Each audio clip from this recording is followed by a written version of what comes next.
मुल्क में सोने की फी तोला कीमत में नुमाया कमी वाक़ई हो गई। All Pakistan James and jewellers association के मुताबिक आज मुल्क में सोने की फी तोला कीमत 2,800 रुपए कम हुई है, जिसके बाद फी तोला सोने का भाव 2,20,200 रुपए है। एसोसिएशन के मुताबिक 10 ग्राम सोने का भाव 2,401 रुपए कम होकर 1,88,786 रुपए है। All Pakistan James and jewellers association के मुताबिक आलमी बाजार में सोने का भाव $15 कम होकर $1,936 फी औंस है। गुज़िश्ता रोज सोने की फी तोला कीमत में 800 रुपए इजाफा हुआ था, जिसके बाद फी तोला कीमत 2,23,000 रुपए हो गई थी।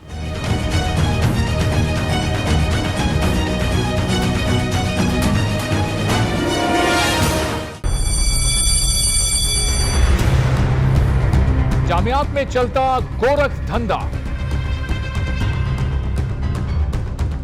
नौजवानों के मुस्तकबिल से खेलने वाली काली भेड़ों के आगे हुकूमत और इंतजामिया मुकम्मल बेबस। मुस्तकबिल के मेहमानों के तहफ्फुज के लिए बोल ने उठाई आवाज, सहाफती फराइज को निभाते हुए पहुंचाई हर खबर अवाम तक। बड़े स्कैंडल से जुड़े तमाम हकाइक रखे अवाम के सामने, क्योंकि बोल है पाकिस्तान का नंबर 1 न्यूज चैनल।